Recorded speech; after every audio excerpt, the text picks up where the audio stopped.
प्रणाम आप सभी को। मेरा नाम रोशन है। दोस्तों, आज मैं आपके लिए लेकर आया हूँ मशहूर कथाकार श्री विष्णु प्रभाकर जी की लिखी एक बेहद लोकप्रिय कहानी, जिसका शीर्षक है संघर्ष के बाद।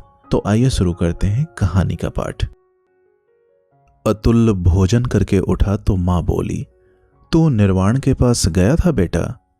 अतुल ने कहा, नहीं। माँ नहीं बोली, कुछ सोचने लगी। अतुल ने ही फिर कहा, वहां जाने से क्या होगा माँ? भैया मेरी बात नहीं सुनेंगे। न जाने क्यों माँ की आंखें डबडबा आई। आंचल से आंसू पोंछकर वह इतना ही बोली, तो क्या मुझे ही उनके पास जाना होगा? अतुल झिझका नहीं, बोला, अगर भाभी को घर न ला सकी तो जाने से क्या होगा माँ? माँ का साहस टूट गया। वे चुपचाप चली गईं। मणि भी माँ बेटे की बातें सुन रही थी। माँ की यह असहाय अवस्था उससे न देखी गई। उसने कहा, कुछ तो करना ही होगा, नहीं तो माँ का जीवन संकट में जान पड़ता है। अतुल ने मणि को देखा, मानो कहते हो क्या तुम इन बातों को नहीं समझती?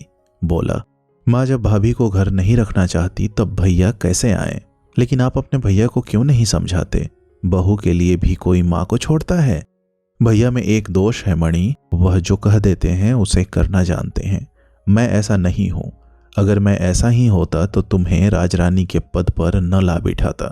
मणि ने सोचा कि वह हंसी कर रहे हैं, उसी से खिन्न होकर बोली, आप वहां जाते ही कब हैं? माँ का दिल दुखाने को आप दोनों भाइयों ने एका कर लिया है। अतुल ने इस बार लंबी सांस छोड़कर कहा, यही तो अच्छा है। मैं भैया से एका नहीं कर सका मणि, परंतु इन बातों से क्या, मैं कुछ भी नहीं कर सकूंगा। और वह चले गए। मणि उनकी ओर देखती खड़ी रह गई, जैसे वह स्वयं अचरज की साकार प्रतिमा बन गई हो। वह देखने में अधिक गोरी चिट्टी नहीं है, परंतु परमात्मा ने जो स्वरूप उसे दिया है वह बिरले को ही मिलता है। वह बड़े घर की लाडली बेटी और बड़े घर की मुंह चढ़ी बहू है। जब माँ अपने बड़े बेटे निर्वाण को विवाह के लिए विवश न कर सकी तो अतुल को लेकर ही वह मणि को अपने घर ले आई थी। इसी बीच में निर्वाण कायस्थ कुल की एक बंगाली बालिका को परिणय बंधन में बांध लाए। संपूर्ण पैतृक संपत्ति छोटे भाई के नाम करके वे म्यूनिसिपल ऑफिस में काम करने लगे। हृदय पर पत्थर रखकर माँ ने इस अनहोने परिवर्तन को देखा और पंखहीन पक्षी की भांति तड़प कर रह गई। उसके हृदय के अंतरतम प्रदेश में बेटे की ममता फूलती फलती आ रही थी। वही अब कसक बनकर टीसने लगी। इस प्रकार अपनी बात की अवहेलना होती देखकर लाडली बहू मणि खींच उठी। मन ही मन पति को खरी खोटी सुनाकर उसने एक महाभयंकर प्रतिज्ञा कर डाली, मैं आज जीजी के पास जाकर इस बात का निर्णय करूंगी और देखूंगी कि बड़े भैया किस प्रकार माँ की ममता को ठुकराते हैं। फिर शीघ्र ही घर का काम संभालकर उसने जाने के लिए चादर ओढ़ ली। माँ उस समय सो रही थी। नौकर से कह गई, कह देना आनंद बाबू के घर गई है। नौकर ने कहा, टमटम ले आओ, परंतु उसने किराए का तांगा ही ठीक समझा। बोली, कल्याण टोले में निर्वाण बाबू का घर है, वहीं चलो। कुछ देर बाद शहर की चीर परिचित सड़कों पर चक्कर काटकर बाजारी तांगा खड़खड़ ध्वनि से उस सुनसान दोपहरी को जगाता हुआ कल्याण टोले के सामने आ खड़ा हुआ। हटो, बचकर मेरे खिलाड़ी। ऐसा बोलने के लिए वहां कौन था? कुत्ते भी सड़क से हटकर साये में पड़े थे। इसी से जाते समय वह बोला, फिर आना होगा बहू जी? नहीं। और वह निर्वाण बाबू की बैठक में जा खड़ी हुई। हेमांगिनी उर्फ हेमा ने तांगे को अपने द्वार पर रुकते देखा तो अचरज से सोचने लगी, इस वक्त कौन आया? और जब मणि ठीक उसके सामने आ पहुंची तो वे दोनों ही चौंक पड़ी। मणि ने हेमा जैसा सुंदर रूप कभी नहीं देखा था, जो उसे एक बार देख लेता था फिर भूलता नहीं था, अपितु बार बार देखने की चाह मन को व्याकुल करती रहती थी। बड़ी बड़ी काली आंखें और उनमें शैशव का भोलापन, चेहरे पर पत्नीत्व के कारण अनजान में पैदा हो गई लज्जा की लाली और उसके साथ हर वक्त रहने वाले अल्हड़पन की हंसी, बंगाली रीति से गुंथे हुए बाल और चिट्टा रंग। ऐसी स्त्री कितनी सुंदर होगी वही जाने जिसने देखी हो। इसी से मणि चौंकी थी। हेमा भी चौंकी थी, क्योंकि बिना किसी झिझक के मणि उसके सामने ऐसे आ खड़ी हुई मानो बहुत दिनों का जाना पहचाना माँ बाप का घर हो। आगंतुक का स्वागत कैसे करें। इस बात को भूलकर हेमा ने आंचल गले में डालकर मणि को प्रणाम करने की चेष्टा की। तब मणि हंस पड़ी। प्रणाम तो मुझे करना चाहिए था जीजी, मैं तो नाते और उम्र दोनों ही में आपसे छोटी हूँ। हेमा के मन में एक अस्पष्ट सा कुछ उठा, पर वह बोली नहीं। मणि ने ही पूछा, आपने मुझे पहचाना जीजी? हेमा अचरज से व्याकुल ही होती रही। मणि खिलखिला पड़ी, मैं आपकी देवरानी हूं जीजी। हेमा मानो ठगी गई, बोली, अरे तुम हो मणि, आज देखा है। आओ आओ छोटी दीदी, आज किधर भूल पड़ी। और वे कमरे में आकर बैठ गई। मणि ने एक ही दृष्टि में उस कमरे की तुलना अपने कमरे से कर डाली। मणि का कमरा सुंदर था, परंतु हेमा का कमरा सादगी और स्वच्छता में उसके कमरे से कहीं अच्छा था। यह निर्णय करके मणि को सुख और दुख दोनों ही हुए। कुछ देर तक वे यूं ही बातें करती बैठी रही। मणि किसी प्रकार भी निर्णय नहीं कर सकी कि उसकी प्रतिज्ञा कैसे पूरी करे। हेमा बार बार कोई न कोई घरेलू प्रश्न कर बैठती थी। माँ कैसी है? अतुल बाबू कैसे हैं? क्या करते हैं? मणि संक्षेप में कहती, अच्छे हैं, जमींदारी का काम देखते हैं। फिर सोचने लगती, क्या करूं? वह सच कहते हैं, मैं कुछ भी नहीं कर सकूंगा। भला ऐसी भोली भाली जीजी से इतनी कड़वी बात कोई कैसे कहे? फिर ध्यान आता, कुछ भी हो यह तो करना ही होगा, माँ की बात है। इसी उधेड़ बुन में वह खींच सी आई, पर हेमा खींचने देती तब ना। बहुत दिनों के बाद एक आत्मीय मिला था। तभी सहसा मणि बोली, एक बात कहती हूँ जीजी। जीजी नहीं बोली, पर हृदय में जो गांठ सी बंधती आ रही थी वह और भी जटिल हो गई। मणि कहती रही, पिछले जन्म में आप हम लोगों की दुश्मनी थी जीजी। जीजी गुम, अंदर का अस्पष्ट कुछ और अस्पष्ट हो चला। गांठ भी ढीली पड़ने लगी। मणि और भी निर्द्वंद हुई। यदि दुश्मन न होती तो माँ बेटे में, भाई भाई में इस प्रकार द्रोह न पैदा करती, एक हरी भरी गृहस्थी को बर्बाद न करती। जीजी अब भी चुप थी। उसके लिए सब स्पष्ट हो गया था। कल्पना प्रत्यक्ष होकर सामने आकर खड़ी हो गई थी। मणि भी अब चुप हो गई, मानो उत्तर की बाट देखती हो। कुछ क्षण बाद जीजी उसके पास आकर बोली, लेकिन मेरा तो इसमें कुछ भी दोष नहीं मणि। मणि यह सुनकर उठ खड़ी हुई और बोली, है क्यों नहीं जीजी, आप न होती तो बड़े भैया हम लोगों को इस तरह न छोड़ देते। ना समझी कि इस बात पर हेमा हंस पड़ी। अच्छा, पर तुम जा क्यों रही हो? मणि नहीं रुकी। तब हेमा ने सुनाकर कहा, अच्छा होता ये सब बातें उनसे कही जाती। सुनकर मणि बोली, आप कह दोगी ना जीजी? और वह चली गई। सब कुछ भूलकर हेमा सोचने लगी, मुझसे ही क्यों कहते हैं? उनसे कोई नहीं बोलता, वही तो मुझे लाए थे। उस दिन उनके घर की ब्राह्मणी न जाने क्या क्या कह रही थी। जो आती है कुछ न कुछ सुना जाती है। उसे दुख हुआ, आंखों में आंसू भर आए। उस समय संध्या भागी आ रही थी। सूरज की तेजी घटने लगी। प्रकाश भी मंद हो चला। घड़ी की सुइयों ने एक करवट ली। 6 बज गए और निर्वाण दफ्तर से लौट आए। हेमा ने अचरज से देखा, वे अकेले नहीं हैं, अतुल भी है। उसकी छाती में धुकर धुकर होने लगी। मन ही मन उसने कहा, आज क्या होने वाला है प्रभु। कुछ देर बैठकर अतुल लौटने लगा तो हेमा सामने आ खड़ी हुई। रोने के कारण उसकी आंखें लाल हो रही थी। हंसमुख चेहरा मुरझा गया था, जैसे अनंत शोक सागर में गहरी डुबकी लगाई हो। अतुल चौंक पड़ा, अरे तुम हो भाभी, पर तुम रो क्यों रही हो?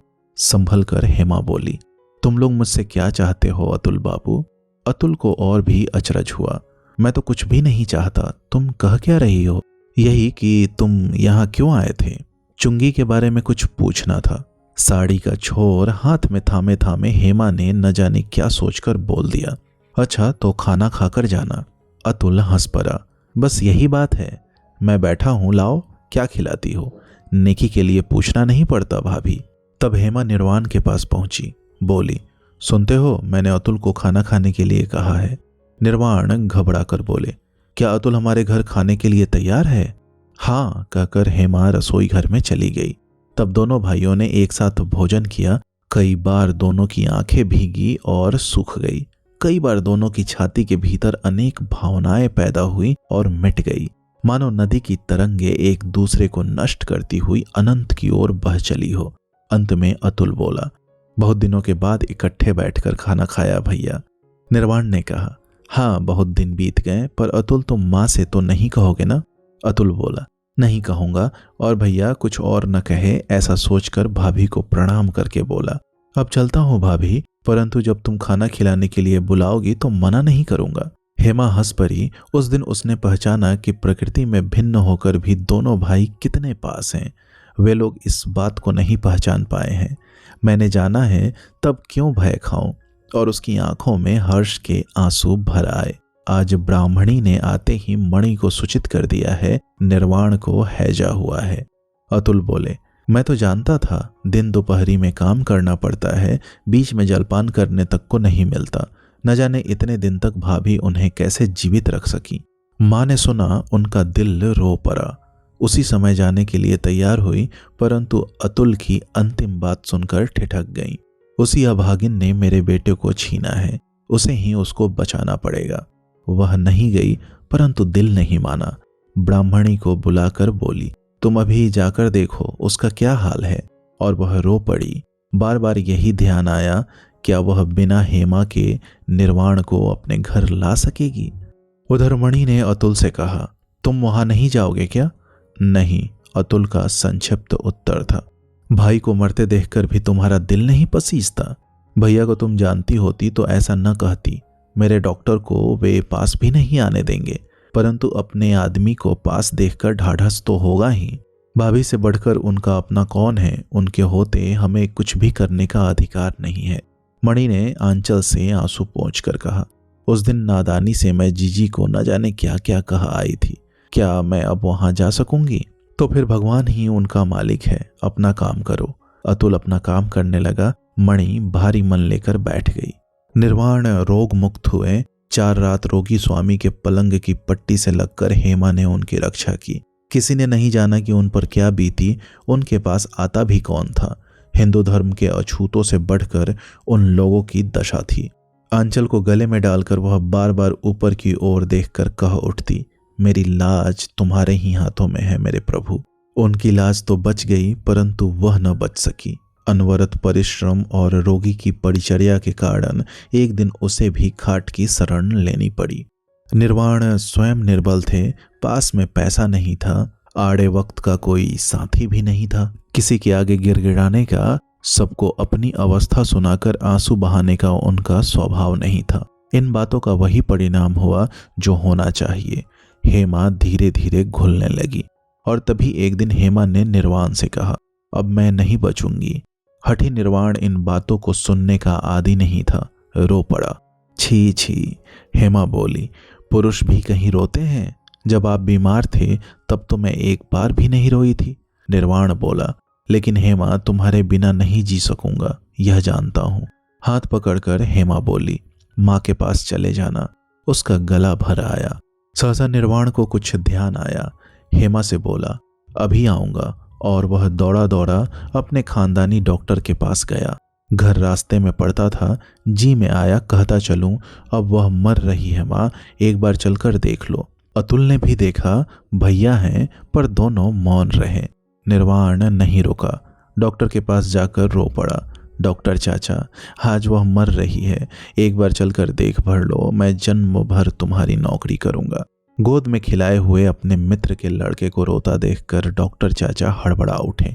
अरे तुम हो निर्वाण, तुम पहले क्यों नहीं आए?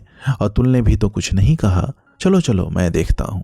संध्या को जब अतुल लौटा तो कहने लगा, भाभी ने जान खपाकर भैया को तो बचा लिया, परंतु भैया में इतनी जान कहाँ जो भाभी की रक्षा कर सके।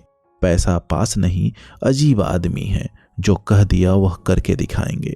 मणि सब सुन रही थी। घबरा कर बोली, क्या तुम वहां गए थे? नहीं। तभी माँ ने आकर कहा, सच ही निर्वाण की बहू नहीं बचेगी अतुल? उनकी आवाज भारी थी, जी भरा आ रहा था। सुना तो ऐसा ही है, अतुल बोला। माँ रो पड़ी। तो अतुल तू एक बार मुझे वहां ले चल। अतुल ने कहा, अभी चलो माँ, परंतु तुम्हारे पहुंचने से पहले ही भाभी वहां से चल देंगी।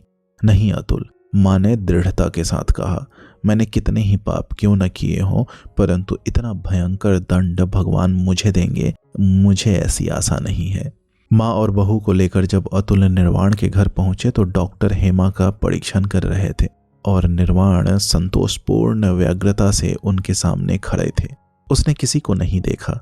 उसकी पीठ पर हाथ रखकर माँ बोली, अब तुम्हारी कोई आवश्यकता नहीं, बाहर जाओ, बैठक में अतुल है। निर्वाण ने आश्चर्य से मुड़कर देखा। माँ सामने खड़ी थी। उनकी छाती पर सिर रखकर फपक उठा, मुझे माफ कर दो माँ, माँ। किसी तरह छाती दबाकर माँ ने उसे बाहर भेजा और बहू का सिर अपनी गोद में रखकर बोली, मैं तुम्हारी सास हूं हेमा, अब तुम्हें मरने नहीं दूंगी। मणि पागल सी उन्हें देखती रही। बोलने के लिए उसे वाणी भी नहीं मिली। फिर डॉक्टर की ओर देखकर माँ बोली, देवर, हमारे खानदान के लिए तुमने जो भी किया उसकी विवेचना करने का समय अब नहीं है।